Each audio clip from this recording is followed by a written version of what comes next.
Guys দেখেন কত সুন্দর একটা মাছ ধরার স্পট। এটা হচ্ছে রাজশাহীর পদ্মা নদী, ফরেস্ট, প্রেমতলী ফরেস্ট, গোদাগাড়ি। এই জায়গাটা দেখেন কত সুন্দর, চারিদিকে গাছ পুরো আছে, লক্ষ লক্ষ গাছ, ফরেস্টের গাছগুলো এভাবে পুরো আছে। আর এই গাছের মধ্যেই বড় বড় মাছগুলা খুব চালা দিচ্ছে। যদি মাছ ধরার শৌখিন শিকারী থাকে তাহলে চলে আসেন এখানে, এখানে মাছ হচ্ছে। গতকালকে আমার সারাদিন বসে থেকে একটা মাছও খাইনি।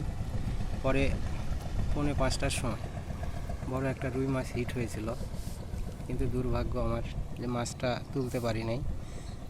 মাছটা জাম দিয়ে ওই জঙ্গলের মধ্যে, ওই যে দেখেন এই জঙ্গলের মধ্যে ঢুকে গেল। এখানেই বসেছিলাম, এই জঙ্গলের মধ্যে ঢুকে গেল, পরে আর তুলতে পারলাম না।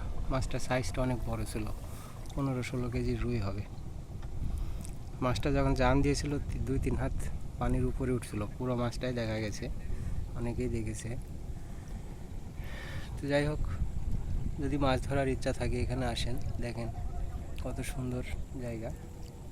এদিকে পুরোটাই প্রায় কয়েক কিলোমিটার রাস্তায়, এই কয়েক কিলোমিটার জায়গা জুড়ে এইভাবে গাছ পুরো আছে। দেখেন অনেক লোক আসছে মাছ ধরতে। গতকালকে অবশ্য আমি ছিলাম আর 2-3 জন ছিল, আজকে অনেকেই আসছে।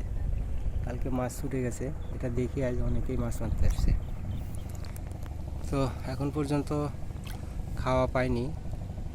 এখানকার মাছগুলো বেশিরভাগ সময় এই সন্ধ্যার আগ মুহূর্তে খাই, মানে 4টার পরে।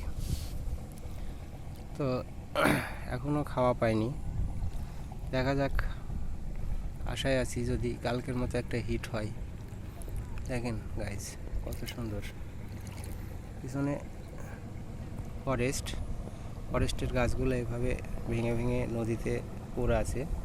আর এই গাছ পড়ে থাকার কারণে এখানে মাছগুলো জড়ো হয়ে আছে। সব থেকে বড় কথা, এখানে জাল দিতে পারে না।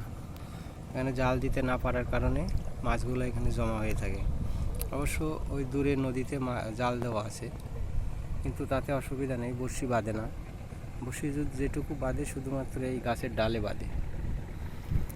তো আসেন, কেউ যদি মাছ ধরার শৌখিন শিকারী থাকে তাহলে চলে আসেন এখানে মাছ হচ্ছে, আপনারা চলে আসেন।